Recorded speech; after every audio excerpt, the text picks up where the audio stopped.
للہ رب العالمین الرحمن الرحیم مالک یوم الدین ایاک نعبد و ایاک نستعین اهدنا الصراط المستقیم صراط الذین انعمت علیہم غیر المغضوب علیہم ولا الضالین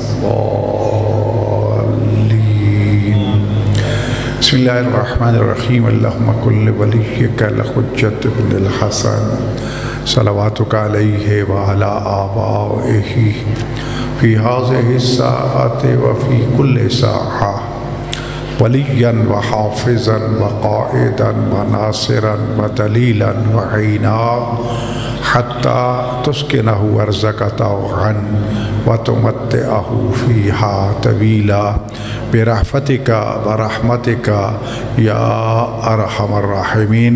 سب مل کے صلوات پڑھ لیجئے بلند آواز سے۔ اعوذ باللہ من الشیطان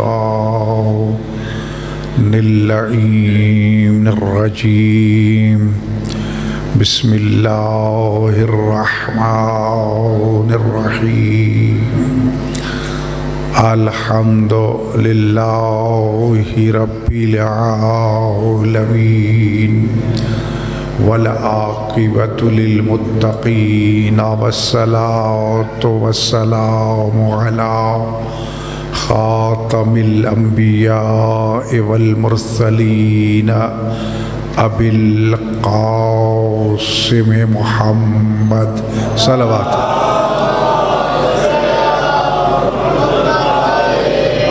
وعلی آلہ الطیبین الطاہرین المعصومین المظلومین الذین اذھب اللہ عنہم الرجس وطہرہم تطہیرا۔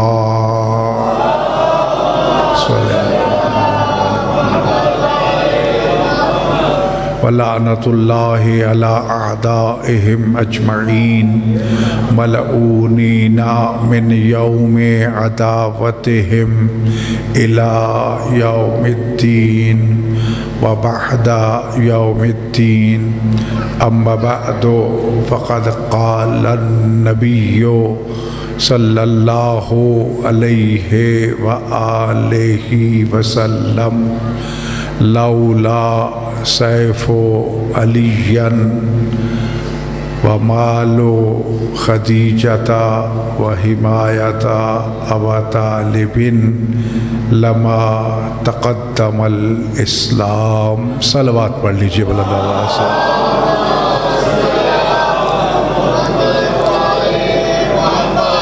خداوند متعال تمام حاضرین کے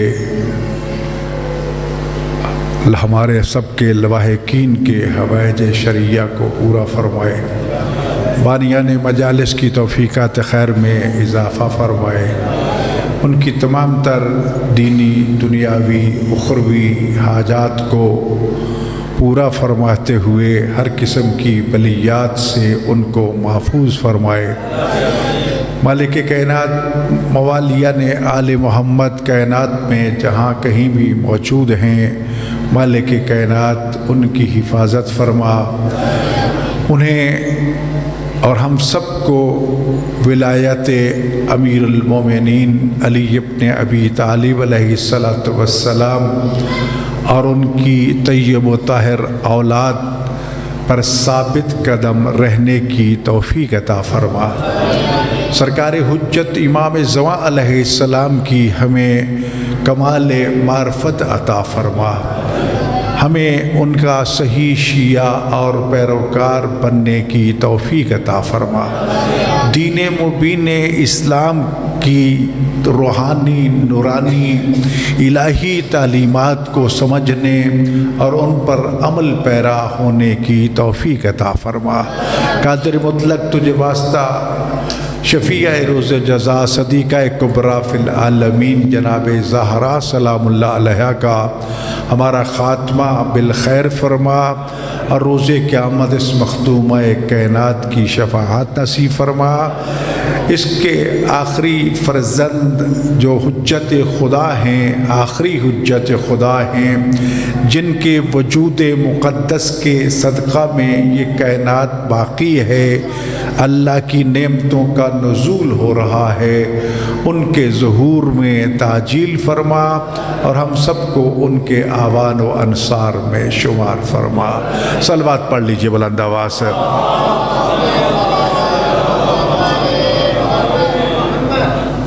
خداوند متعال کا شکر گزار ہوں کہ جس رحمان و رحیم پروردگار نے اپنے پیاروں کا ذکر بیان کرنے، لکھنے اور دنیا تک پہنچانے کی توفیق اور سعادت عطا فرمائی، خدا اسے بطور عبادت قبول فرمائے۔ عزیزان گرامی،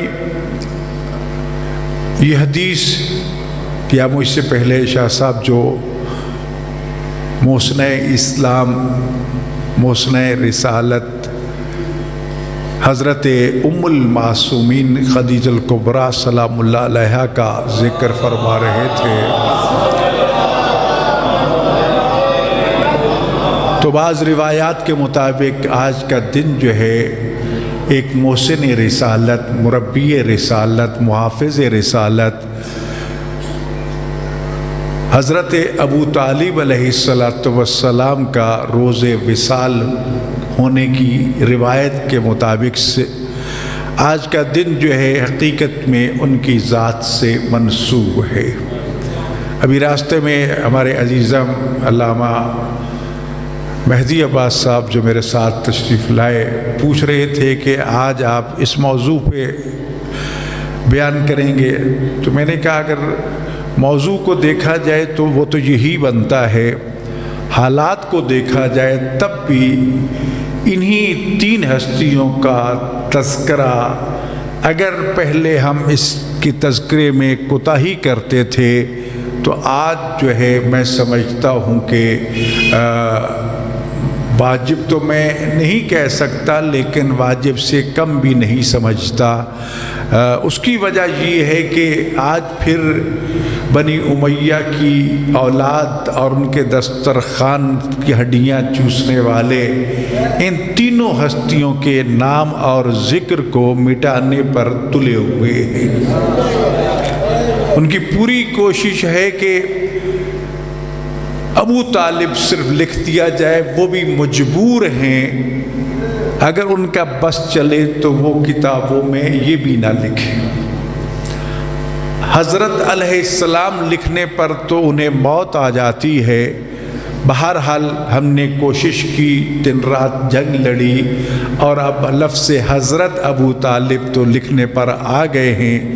کچھ ہیں جو علیہ السلام بھی لکھ رہی ہیں، کچھ رضی اللہ بھی لکھ رہی ہے، لیکن اکثریت کی کوشش یہ ہے کہ نعوذ باللہ ابو طالب کو کافر ثابت کیا جائے۔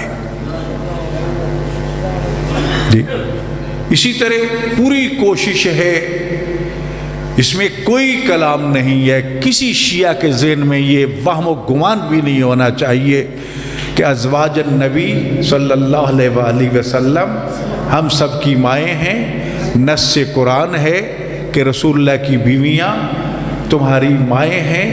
ہم قرآن کی زیر زبر شد مت کے جان بوجھ کے انکار کرنے والے منکر کو کافر سمجھتے ہیں، تو جب زیر زبر شد و مت کے منکر کو کافر سمجھتے ہیں تو پوری آیت کا منکر اگر کوئی ہوگا تو ہم اس کو مسلمان نہیں سمجھیں گے۔ جی لہٰذا ازواج النبی ہونے کے اعتبار سے، نسبت نبی ہونے کے حوالے سے ہم سب پر واجب ہے کہ ہم ان کا احترام بھی کریں اور ان کی تکریم بھی کریں، لیکن رہ گیا معاملہ ان کے آپس میں مراتب کا، تو خدا نے قرآن میں انبیاء کے بارے میں کہہ دیا تلک الرسل فضلنا بعضهم علی بعض، ہم نے تو رسولوں کو بعض پر فضیلت عطا فرمائی ہے۔ یہ ہمارے بھائی کہتے ہیں کہ اصحابی کا نجوم سب برابر ہیں، بھی برابر نہیں ہیں۔ جی اگر برابر ہوتے تو منافقوں کے نام ہر اصحابی کو بتا دیے جاتے، حذیفہ یمانی ہی کو کیوں بتائے گئے؟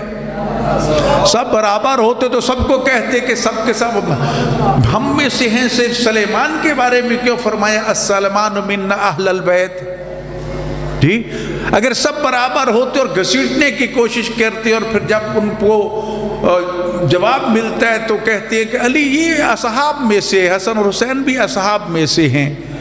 جی جب ان پہ دباؤ ڈالا جائے تو رسول تو کہہ رہے ہیں کہ یہ میرے بھائی ہیں، رسول کہہ رہے ہیں میرے یہ بیٹے ہیں، رسول یہ کہہ رہے ہیں کہ میری یہ ذریت، میری نسل اور میرے دین کے محافظ ہیں، تو پھر کہتے ہیں ہاں ان کو دوہرا رتبہ حاصل ہے، یہ اہل بیت میں بھی شامل ہیں اور اصحاب میں بھی شامل ہیں۔ ٹھیک ہے بھائی جی، لیکن ابھی جب میں نے نظام خمس کے لیے اسلامی نظریاتی کونسل میں شاہ جی اپنا ایک بل پیش کیا کہ زکوٰۃ کا تو آپ نے ڈنڈورا پیٹ رکھا ہے، یقیناً زکوٰۃ واجبات دین میں سے ہے، ارکان اسلام میں سے ہے۔ زکوٰۃ کا کوئی جان بوجھ کے انکار کرے کہ میں زکوٰۃ کو نہیں مانتا تو وہ ہمارے ہاں ضروریات دین کا منکر ہونے کی وجہ سے کافر ہے۔ نماز کو نہیں مانتا کافر ہے، نہیں پڑھتا نہیں دیتا فاسق فاجر ہے، گناہ گار ہے، کافر اس کو ہم نہیں کہہ سکتے۔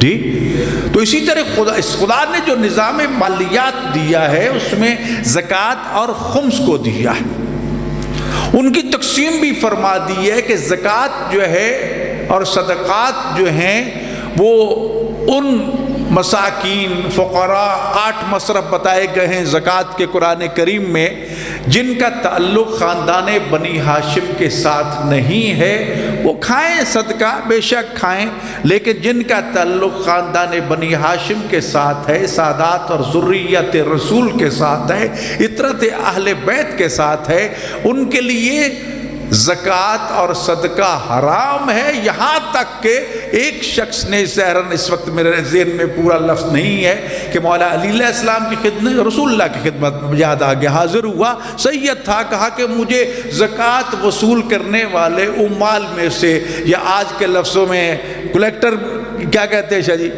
جی کلیکٹر جو ہے وہ بھرتی کر لیا جائے تاکہ میں اس کی تنخواہ سے گزارا کروں۔ فرمایا نہیں، زکوٰۃ جو ہے یہ ہاتھوں کا میل ہوتا ہے، وہ خواہ تنخواہ کی صورت میں بھی ہو وہ تمہارے لیے بنی ہاشم کے لیے جائز نہیں ہے۔ جی تو لہٰذا جب غیر سادات کو تو زکوٰۃ کے لیے ایک نظام مقرر ہے، خرابیاں اس کی اپنی جگہ پر، لیکن یہ کروڑوں کی تعداد میں جو سادات اور اولاد رسول ذریت محمد و آل محمد علی و بطول موجود ہے، اگر ان میں کوئی مسکین ہے، کوئی بیوہ ہے، کوئی یتیم ہے تو ان کا کفیل کون ہے؟ جی آئین پاکستان کے مطابق تو پورے پاکستان کے عوام کی ضروریات زندگی کی ذمہ دار حکومت ہے۔ حکومت نے نظام زکوٰۃ تو بنا دیا لیکن نظام خمس مرتب نہیں کیا، اور اس سیلاب میں میں نے دیکھا بہت سی جگہوں پہ پورے گاؤں سادات کے ہیں۔ اول تو کسی مسلمان کو توفیق نہیں ہوئی، وہ سید ہیں، شیعہ ہیں، اس لیے وہاں امداد پہنچائی نہیں ہے، اور پھر جو کائنات کے غیوروں کا خون ان کے رگوں پاؤں میں موجود ہے، خود ان غیور سادات نے بھوکا رہنا پسند کر لیا ہے، لیکن کسی کے سامنے ہاتھ پھیلانا گوارا نہیں کیا، صدقہ لینا گوارا نہیں کیا، اس لیے کہ شریعت نے سید کے لیے صدقہ اور زکوٰۃ کو حرام قرار دیا۔ جی تو جب یہاں آ کر سید اور غیر سید، اصحابی اور اہل بیت میں، یا اصحابی ہی مانتے ہیں مولا علی علیہ السلام کو، تو دونوں میں کہ ایک اصحابی ایسا اصحابی ہے کہ جس پر صدقہ زکوٰۃ حرام ہے، اور ایک صحابی ایسا ہے کہ جس کی صدقہ و زکوٰۃ حرام ہے، ان کو برابر کیسے کہہ سکتے؟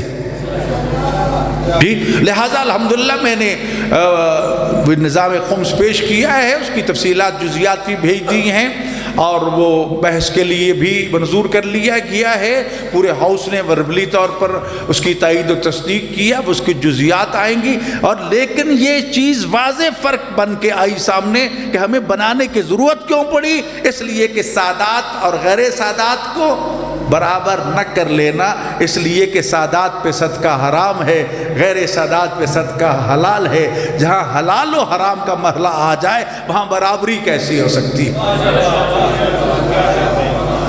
اب دعا کیجئے خدا ہمیں موفق فرمائے کہ ہم اس کو کونسل سے بھی فائنل کروائیں، اور فوری طور پر یہ ابھی ہم نے پاس کیا کہ حکومت پاکستان کا ایک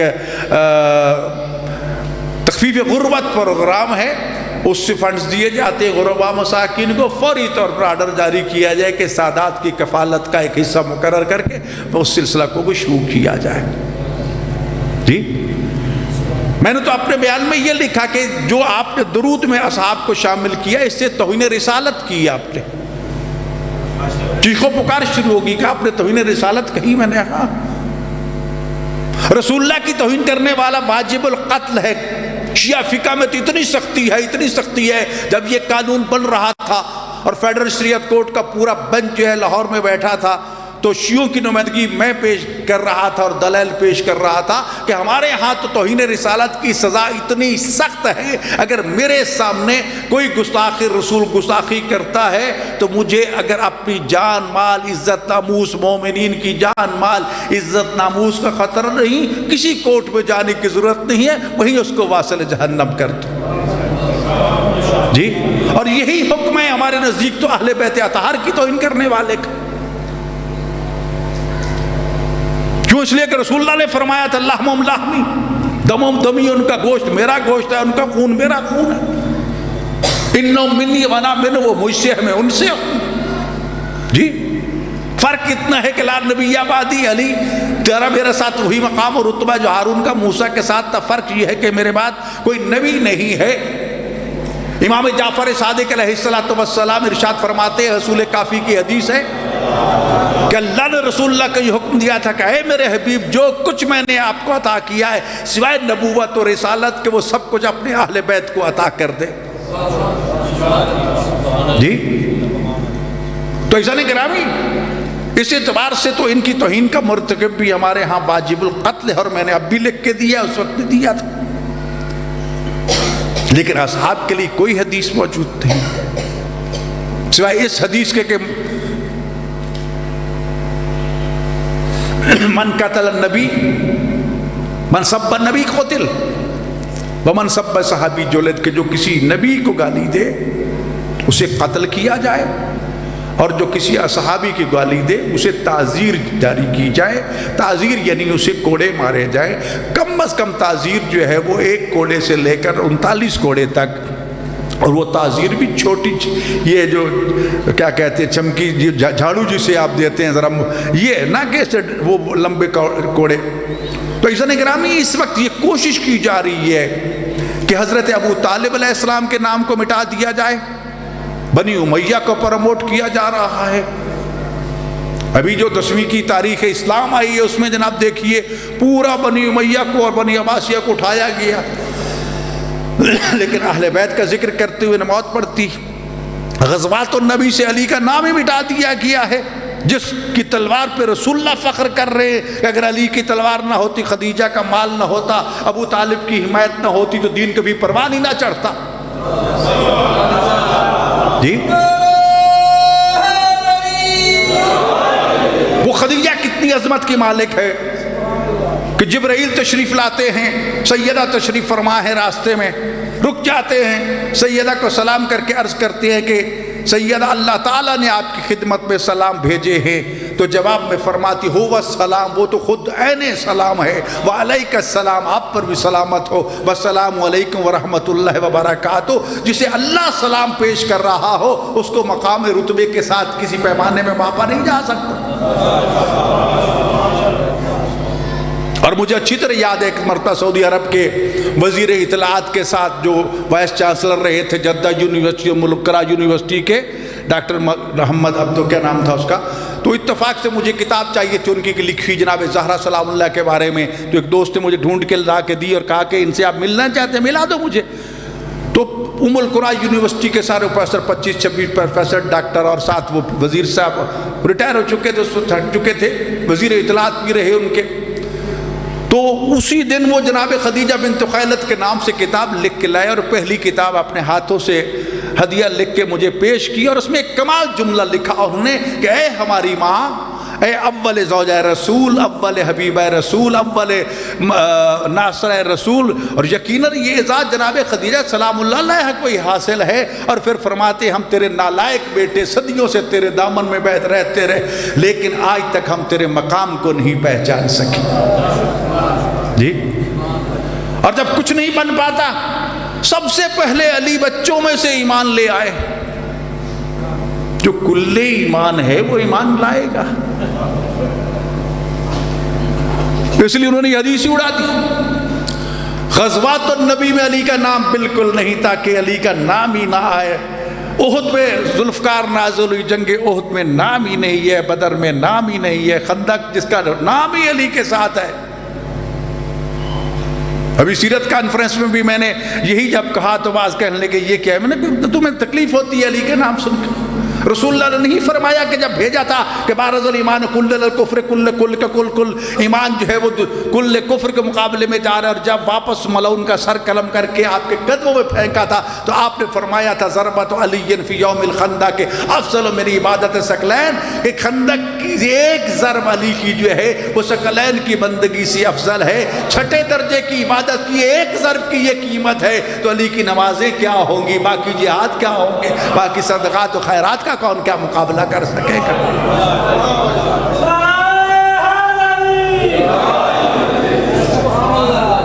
پھر یہ کہا گیا خدیجہ رسول اللہ کی زوجیت میں آنے سے پہلے 2 شوہروں سے ہم بیوہ تھی.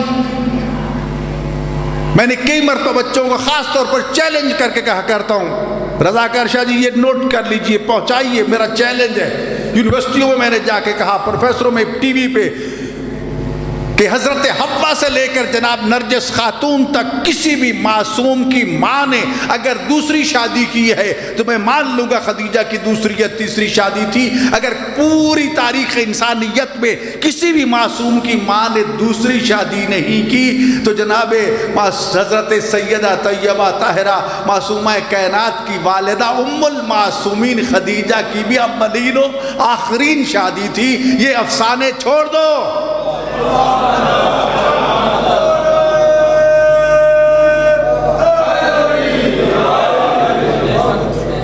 افسانے گھڑ گھڑ کے مقام کو گھٹایا جاتا.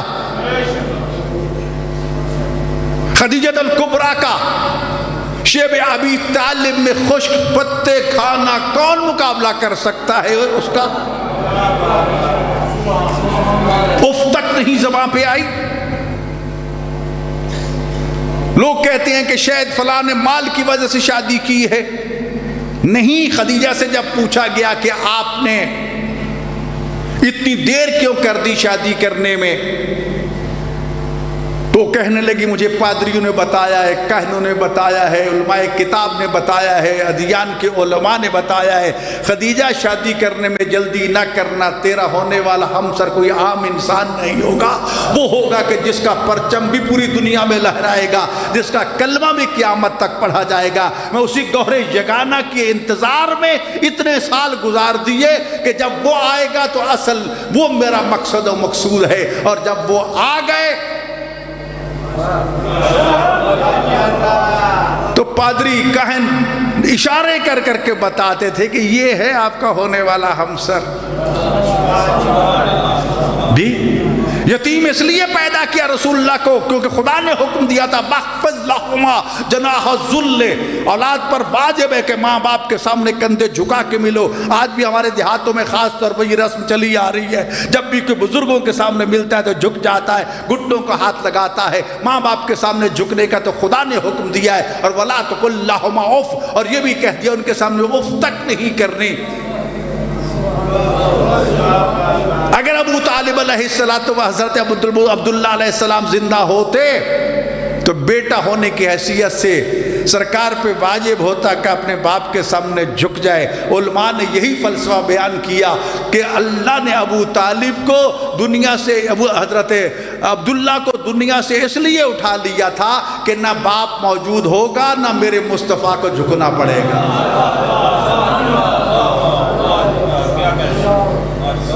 جس کو درخت جھک جھک کے سلام کرتے تھے، جس کے اشارے پہ چاند دو ٹکڑے آتا تھا، جس کے اشارے پہ سورج لوٹ کے آتا تھا، اس کے سامنے کائنات کو جھکا دیا، لیکن اسے جھکنا گوارا نہ کیا۔ جی یہ بہانہ تھا تجارت کا بھی، تاکہ مقام مصطفیٰ سے دنیا کو آگاہ کیا جائے۔ اور جب وہ تجارت کر کے وہاں سے واپس لوٹے تو قافلوں کا انتظار ہوا کرتا تھا۔ خدیجہ کو بھی پتا چلا، یہ ایگریمنٹ آپس میں جب ہوا تھا تو وہاں بھی ایک عجیب واقعہ ہوا۔ قافلہ جائے گا، شام کی طرف جائے گا، چچا ابو طالب اس قافلے کا سپہ سالار کون ہوگا؟ ہمارا بھتیجا محمد مصطفیٰ۔ کہا یہ تو نوجوان ہے، کیا یہ اونٹ اٹھانا بٹھانا بھی جانتا ہے یا نہیں؟ اور ساتھ ہی میسرہ کو کہہ دیا جاؤ میرے ریوڑ سے اونٹ فلاں اونٹ لے کے آ جاؤ، جو حضرت خدیجہ کے ریوڑ کا سب سے سرکش اونٹ تھا اس کو پکڑ کے لے آیا۔ امتحان لیا جا رہا ہے کائنات کے حکمران کا، کائنات کے سردار کا، کہ کیا اس کے سامنے یہ سرکش اونٹ جو ہے یہ اس کے کنٹرول میں آتا ہے یا نہیں آتا۔ اتنا سرکشی میں مشہور تھا کہ حضرت عباس ابن عبد المطلب ناراض ہوئے کہ میسرہ تجھے اور کوئی نہیں ملا؟ سرکار نے جب یہ سنا تو مسکرا کے کہتے ہیں چچا کوئی بات نہیں، جو آ گیا ہے ٹھیک آ گیا ہے۔ ادھر دہنے رسالت سے یہ لفظ نکلے، اس اونٹ نے یہ لفظ سنے، مقام رسالت کو پہچانا، فوراً گھٹنے ٹیک دیے، اپنا سر مصطفیٰ کے قدموں پہ رکھ کے عربی فصیح زبان میں پکار کے کہا او دنیا والو، مجھ جیسا کوئی خوش نصیب ہو سکتا ہے جسے مصطفیٰ کے قدم چومنے کی سعادت حاصل ہو رہی ہے؟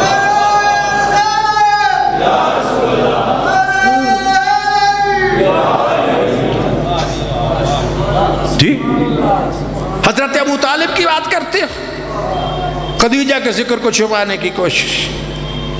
غزوات النبی میں بالکل غزوے سے تو لڑائی والی بات ہی کوئی نہیں ہے۔ میرے دائیں بائیں دونوں استاد تشریف فرما ہیں، میں ضرور ان سے عرض کروں گا، بلکہ والدین سے بھی کہوں گا، اگر پہلے ہم مجالس میں یہ کوتاہی کر بھی لیتے تھے یا گھروں میں اپنے بچوں کے سامنے ان غزوات النبی کو بیان نہیں کرتے تھے، تو آج لازم ہے کہ ہم گھر میں بیٹھ کے اپنے بچوں کے ذہن میں یہ بتائیں کہ جو تم نے کتاب میں جنگ خندق پڑھی ہے نا وہ نہیں ہے، جو احد پڑھی ہے نا وہ ایسے ہے، جو آپ نے بدر پڑھی ہے نا اس میں علی نے 35 کافروں کو واصل جہنم کیا تھا، جو فتح مکہ ہے نا کعبے کو بتوں سے پاک کرنے والا بت شکن علی ابن ابی طالب تھا، بھول نہ جانا۔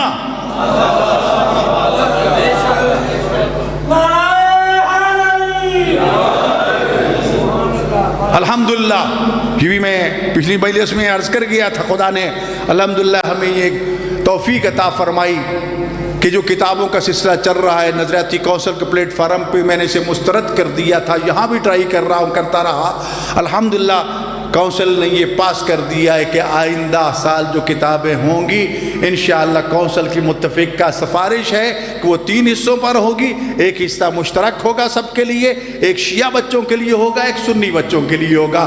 ہم اپنے عقیدے کے مطابق پڑھیں گے، وہ اپنے عقیدے کے مطابق پڑھیں گے، ایک دوسرے کو پڑھیں گے تو اور قربتیں بڑھیں گی، ایک دوسرے کو پہچاننے کا موقع ملے گا۔ یہی تو دشمن چاہتا ہے کہ ایسے نہ ہو جی۔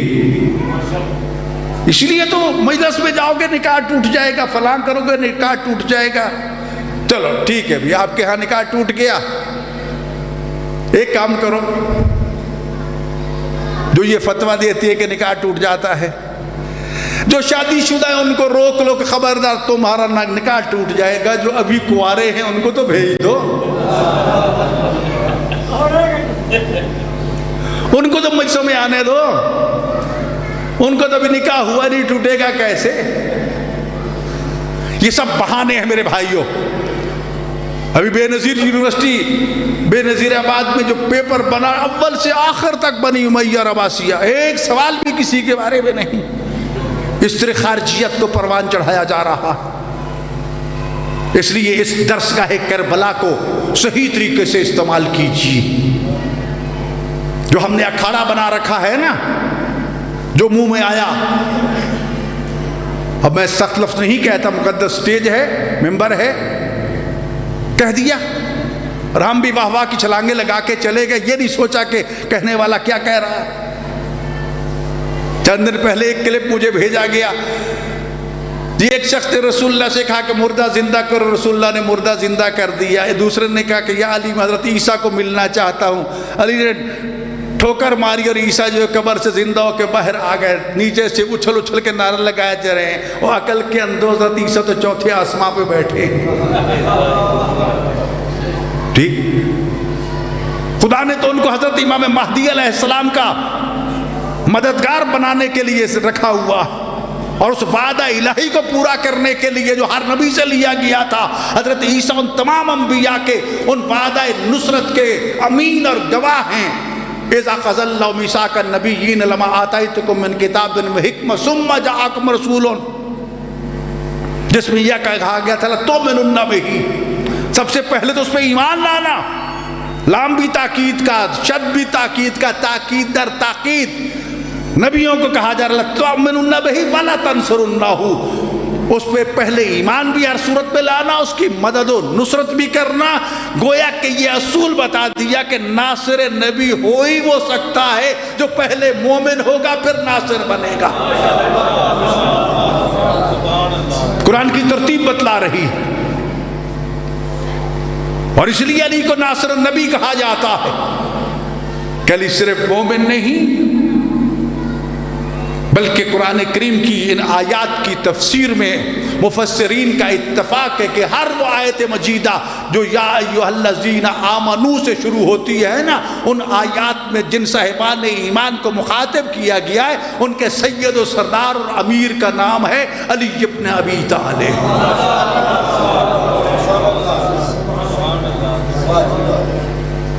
میرے بھائیو، ہمیں ان حالات پہ باقاعدہ نظر رکھنی چاہیے. خدا را اپنے گھروں میں ایک کونا مخصوص کر لو ذکر اہل بیت کے لیے، نماز کے لیے، دعا کے لیے، قرآن کے لیے، تاکہ فرشتے وہاں نازل ہوں. وہاں بیٹھ کے اللہ سے باتیں کر لیا کرو، راز و نیاز کی قرآن کریم پڑھ کے. اپنے امام زمانہ سے ہر روز باتیں کر لیا کرو وہاں بیٹھ کر، جو ہمارے اعمال کے ناظر بھی ہیں، جو خود فرماتے ہیں اگر ہم نہ ہوتے تو دنیا تمہیں تباہ و برباد کر دیتی، تم زندہ ہی نہ رہتے. جی، اپنے زمانے کے امام سے 5، 10، 14، 15 منٹ بیٹھ کے باتیں کرو. کیوں نہیں کرتے؟ جب یقینیت میرے کو یقین نہیں ہے.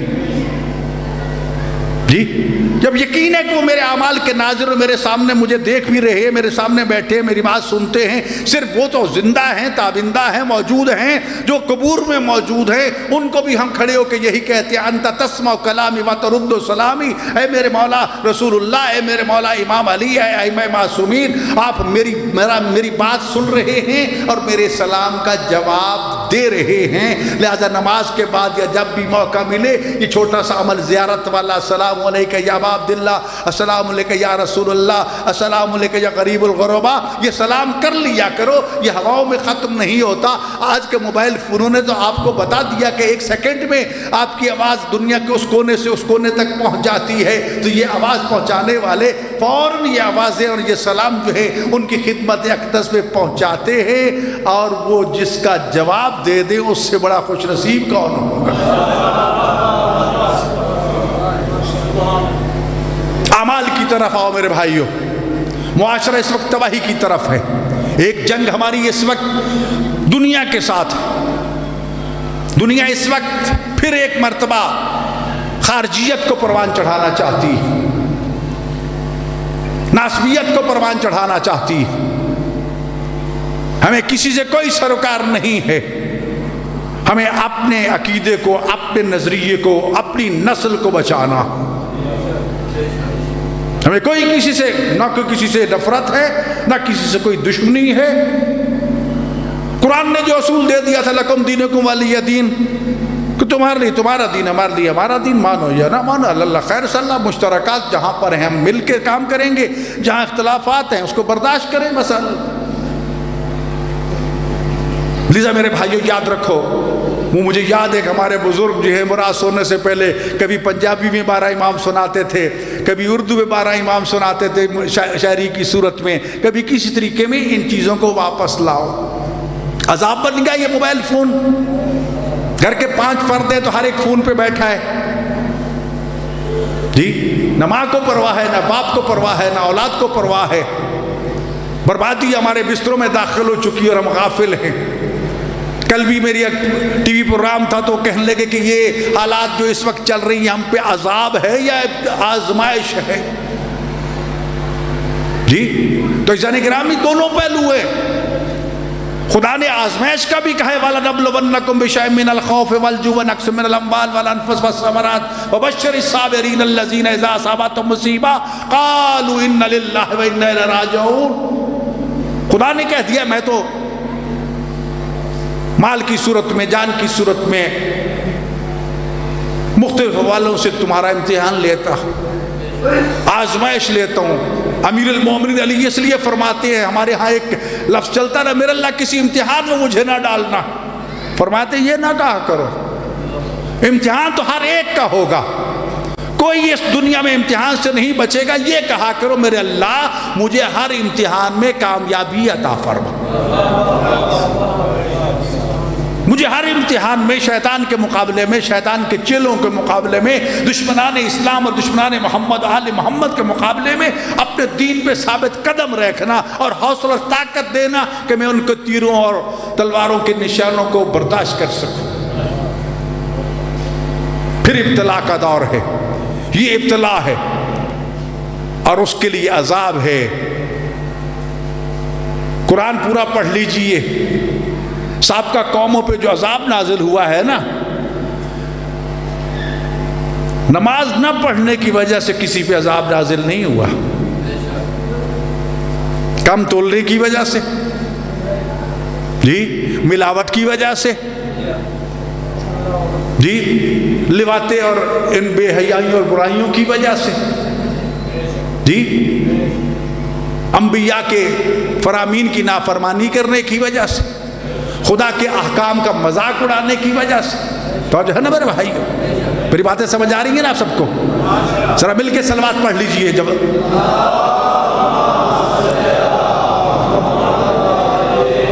عذاب کس وجہ سے نازل ہوا؟ ان چیزوں کی وجہ سے، حقوق العباد پہ ڈاکہ ڈالنے کی وجہ سے۔ آج آدھا پاکستان آدھے سے زیادہ ڈوبا ہوا اور ہم سبق نہیں سیکھ رہے جی۔ اربوں خربوں کی جائیدادیں ہیں، کھانے تو وہی 2 لقمے ہی ہیں نا، وہ ہضم ہوں یا نہ ہوں، کوئی خوف خدا نہیں۔ یاد رکھو حضرت موسیٰ علیہ السلام کے زمانے میں 2 میاں بیوی بڑے نیک، متقی، پرہیزگار، اللہ کو ان کی عبادت پسند آ گئی۔ حضرت موسیٰ علیہ السلام کوہ طور پہ گئے تو فرمایا کہ موسیٰ میں نے اپنے اس کنیز اور بندے کی زندگی میں 50 سال جو ہے وہ سہولت کے اور 50 سال امتحان اور آزمائش کے رکھ دیے، ان سے جا کے پوچھ لو کہ پہلے 50 سال آرام و سکون چاہتے ہیں یا بعد والے، پہلے مشقت اور تکلیف والے چاہتے ہیں یا آخر والے؟ توجہ ہے جی، ذرا جاگ کے بیٹھیے جن کو نیند آ رہی۔ میاں بیوی نے صلاح مشورہ شروع کر دیا، بیوی کہنے لگی آخری لے لو، بوڑھے ہوں گے ذرا آرام سے رہیں گے جی۔ شوہر نے کہا نہیں یار وہ وقت دیکھا جائے گا، جو بھی ہوگا ابھی سے لے لے۔ خیر طے ہوا کہ ابھی سے شروع ہو جائے۔ اللہ کی نعمتوں کا سلسلہ شروع ہو گیا، ادھر سے نعمتیں آتی ہیں، ایک ہاتھ سے وصول کرتے ہیں، دوسرے ہاتھ سے مخلوق خدا میں بانٹ دیتے ہیں، بانٹتے رہے 10 سال 20 سال 50 سال 60 سال 70 سال گزر گئے۔ تو حضرت موسیٰ جا کے عرض کرتے ہیں پروردگار تیرا وعدہ تو یہ تھا کہ 50 سال نعمتوں کے ہوں گے، 50 سال آزمائشوں کے ہوں گے، یہ تو 70 سال سے نعمتیں چل رہی ہیں۔ تو جواب کیا ملا؟ اے میرا کلیم، اے میرا موسیٰ، ابھی تک تو جو کچھ میں نے ان کو دیا ہے انہوں نے مجھے واپس لوٹا دیا ہے، میں تو اس دن سے گننا شروع کروں گا جب وہ اپنی ذات پہ خرچ کرنا شروع کریں گے۔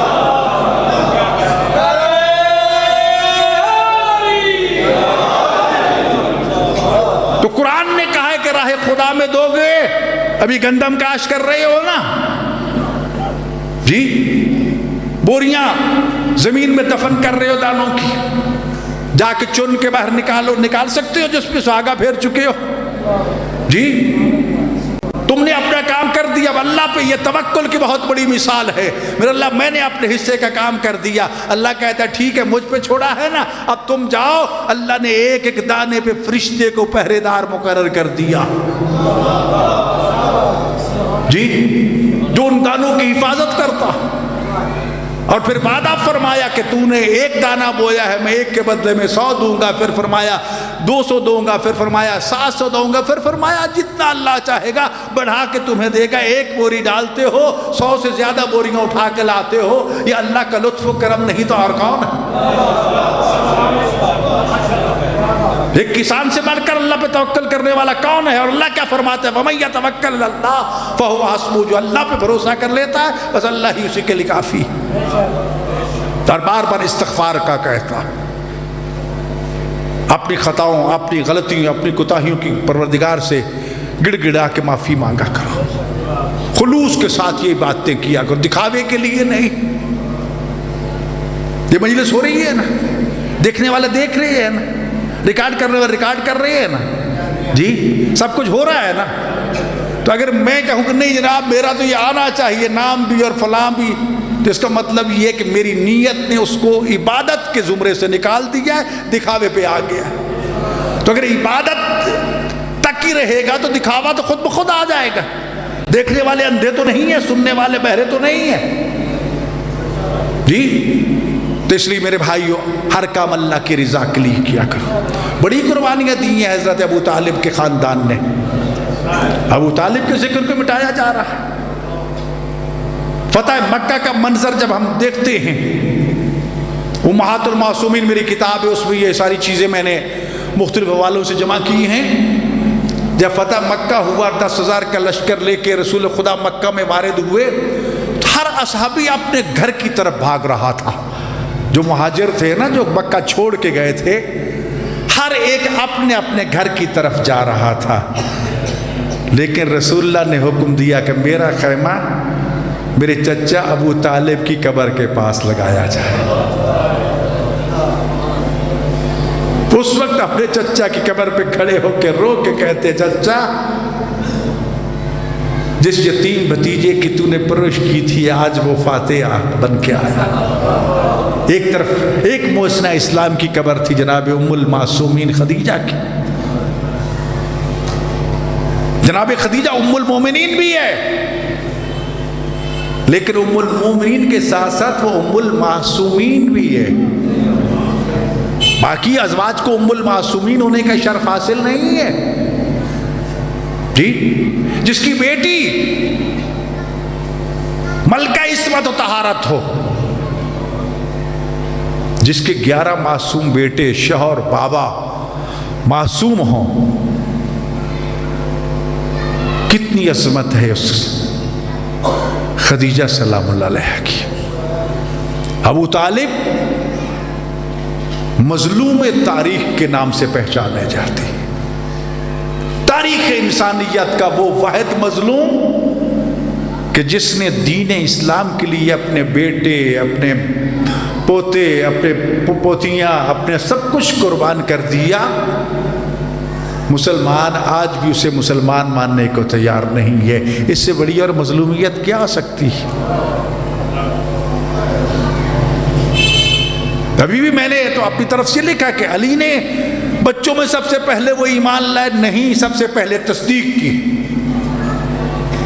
تاکہ دنیا دیکھ لے۔ ایمان تو وہ لائے کہ جو پہلے ایمان پہ تھا نہیں، نبوت کی تصدیق کی، رسالت کی، قرآن کی۔ انہی کو تو گواہ بنا کے مباہلہ میں اس لیے لے کر گئے تھے، سب کو کیوں نہیں لے کے گئے؟ میرے بھائیو ایک تو ہمیں مقام اہل بیت کو پہچاننے کی کوشش کرنا چاہیے۔ یہ فرق ذہن میں رہے، معمولی سا اور بڑا حساس، مخلوق میں سب سے زیادہ اختیارات اور مقام و رتبہ کا کوئی حامل ہے تو سید الانبیاء اور پھر ان کے اہل بیت اطہار۔ اللہ نے جن کو اختیارات دیے ہیں ساری مخلوق میں سب سے زیادہ خاتم الانبیاء صلی اللہ علیہ وآلہ وسلم کو اور ان کے اہل بیت کو. انہوں نے سجدے کر کر کے بتایا کہ ہم عابد ہیں معبود نہیں ہیں، بس یہی سمجھ لو وہ خالق ہے یہ مخلوق ہے. جی یہ جو میں نے اشارہ کیا یہ بھی غلط ہے. علی فرماتے ہیں کہ اشارے نہ کیا کرو کہ اوپر والا جانتا، اس کا مطلب نیچے والا کوئی اور ہوگا، مشرق والا کوئی اور ہوگا، مغرب والا کوئی اور ہوگا. ماہ رمضان میں ایک حدیث بڑے ٹی وی چینلوں پہ زور شور سے بیان کی جاتی ہے کہ ماہ رمضان میں اللہ نچلے آسمان پہ آ جاتا ہے، تو پھر باقی آسمان تو خالی ہو گئے. نہیں، واسع کرسی السماوات والارض، کائنات کا کوئی کونا گوشہ کہاں کہاں تک ہے وہ خدا کے وجود سے خالی نہیں. لَإِن شَكَرْتُمْ لَأَزِيدَنَّكُمْ، اگر آج ہم مسلمان ہیں تو علی کی تلوار کے صدقے میں، آج ہم مسلمان ہیں تو خدیجہ کی مال کی قربانیوں کے صدقے میں، آج ہم مسلمان ہیں تو ابو طالب کی ایثار اور سرپرستی کی وجہ سے. وہ ابو طالب جبھی شاید رسول اللہ کی ولادت ہی نہیں ہوئی تھی، مکہ مکرمہ میں زلزلہ آتا، تمام ابو جو ہیں وہ بتوں کے سامنے مسجد میں جھکے ہوئے، دیکھتے ہیں ابو طالب کہیں نظر نہیں آتے. بھلا کہاں نظر آئے؟ پہلے کبھی آئے ہیں آپ کو؟ بندہ بھیجا گیا کہ ابو طالب کو وہ لا کے لاؤ.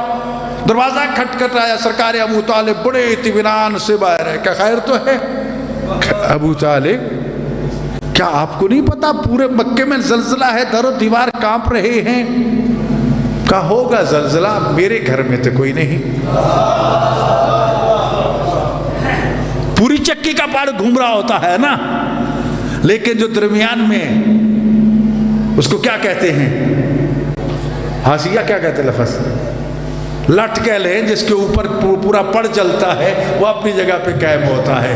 خدا نے محمد آل محمد کے گھر کو مرکز کتب آسیہ کے نام سے، یعنی اس چکی کا جو درمیان میں مرکز ہے وہ تعبیر کر کے فرمایا کہ آل محمد کا گھر جو ہے اس کی حیثیت اس کتب کی ہے، اس کی ہے جس کے اوپر پوری کائنات گھومتی. سب سردار بلا رہے، چلے گئے. زلزلہ ہے، کہا ایک شرط پہ میں زلزلہ روکتا ہوں، جو کہوں گا وہ ماننا پڑے گا. کہا آپ جو بھی بنوانا چاہتے ہو منوا لو. کوہ ابو قبیس پہ چڑھ گئے، دونوں ہاتھ اٹھا کے کعبہ کی طرف رک کر کے ان لفظوں میں دعا کرتے ہیں، اللہم بحق محمدیت المحمد و بحق علویت العلی و بحق فاطمیت الفاطمہ. میرے اللہ تجھے محمد کی محمدیت کا واسطہ، تجھے علی کی علویت کا واسطہ، تجھے فاطمہ کی فاطمیت کا واسطہ، اس زلزلے کو روک دے. ادھر ابو طالب کی زبان سے یہ لفظ ختم ہوئے، زلزلہ رک گیا. عرب یہ بیان کرتے ہم نے ابو طالب کے ان الفاظ کو یاد کر لیا. زندگی میں جب بھی کبھی کوئی مشکل آتی ابو طالب کے کہے ہوئے انہی الفاظ کو وسیلہ بنا کے زبان پہ جاری کرتے، مشکلیں ٹل جایا کرتی تھی. میرے بھائیوں، زمانہ پرفتن ہے، فساد، بربادی، بے حیائی کے وسائل ہمارے بستروں تک پہنچ چکی ہیں. 24 گھنٹے ہمارے ہاتھوں میں. اسلام جدید وسائل کے استعمال کا مخالف نہیں ہے، بشرطے کہ اس کو صحیح کام کے لیے استعمال کیا جائے. غلط کے لیے استعمال کرو گے تو اس کا استعمال حرام. خدا را اپنی نسلوں کو بچاؤ، ان پہ پہرا دو، ان کی تعلیم و تربیت اخلاق کردار کے حوالے سے بھی کرو. اسلامی اقدار کو سامنے رکھو جس کے لیے محمد و آل محمد نے قربانیاں دی تھی. میرے بھائیوں، یقیناً آج کا دن جو ہے سرکار ابو طالب کی شہادت رسول اللہ کے لیے، خاندان رسالت کے لیے خاص طور پر، لیکن جب سرکار ابو طالب کا آخری وقت آیا تو اپنے بیٹوں کو بلا کے یہ وصیت کی تھی کہ میں دنیا سے جا رہا ہوں میری اس وصیت کو پلے باندھ لو، میرے بعد نہ تو دین محمد پہ آنچ آنے پائے اور نہ ہی محمد پہ۔ اگر بیٹے قربان کرنا پڑے کر دینا، وطن چھوڑنا پڑے چھوڑ دینا، اگر میری بیٹیوں کی چادروں کی قربانی دینا پڑے اس دین کے لیے دے دینا، لیکن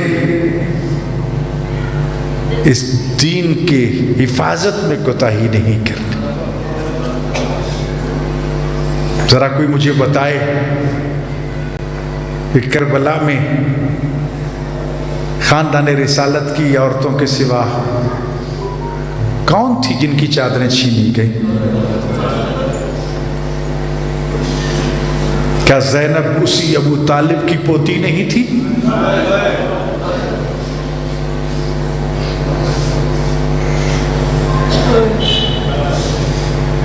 حسین اسی ابو طالب کا پوتا نہیں تھا؟ سکینہ علی اصغر اسی ابو طالب کے پوتے نہیں تھے؟